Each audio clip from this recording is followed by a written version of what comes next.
تازه خبر چین د کرونا د علایمو په اړه معلومات ورکوونکو ته جایزه ورکوي.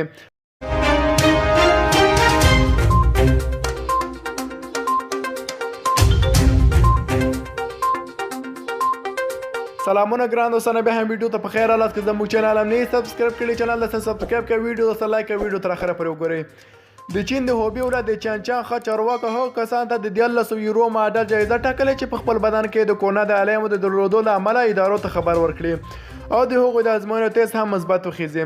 د چین د هوبي ولایت د چانچان ښه چارواکو د دې لپاره انعام ټاکلی دی چې خلک د کرونا د ناروغۍ په مهارولو کې له چارواکو سره همکاري وکړي.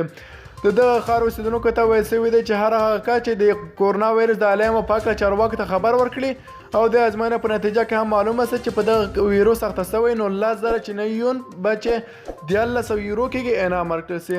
په دغه ښار کې تر اوسه د کرونا ویروس اخته کېدو 190 پیښې تایید شوي دي. په دې طرز کې به په چین کې په دغه مرض اخته او د هغه په نتیجه کې د وژل شویو کسانو شمېر مخ پر زیاتېدو دی. په دغه هېواد کې د اخته شویو کسانو شمېر شاوخوا 58,500 ته رسیدلی دی. د رسمي شمېر له مخې په چین کې د وژل شویو کسانو شمېر 2,240 تنو ته زیات شوی دی. د تېرې اونۍ راهیسې دغه کسانو شمېر چې په 4 ساعتو کې په دغه ویروس اخته کېږي او یا هم له منځه ځي راکم شوی دی. خو کارپوهان په دې نظر دی چې هغه شمېرې ډېرې دي چې په اړه رپورټ نه ورکول کېږي. له بله خوا د رویټرز خبري اژانس د خبر له مخې په ایران کې د کرونا د ناروغانو شمېر 22 تنو ته رسیدلی دی. په نوموړي ویروس باندې د اخته کسانو شمېر 140 تنو ته زیات شوی دی.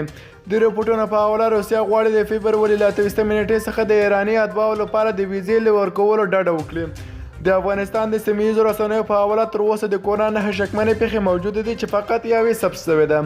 د کرونا ویروس پاکستان ته هم رسیدلی ده. د دغه هېواد د روغتیا وزارت په دغه ویروس باندې د اخته کېدو 2 پیښې تایید کړي دي. مننه کوم دوستانو چې ویډیو مو تر پایه پورې وکتله. که زموږ چینل هم نه سبسکرایب کړئ، چینل ته سبسکرایب کړئ، ویډیو سره لایک کړئ.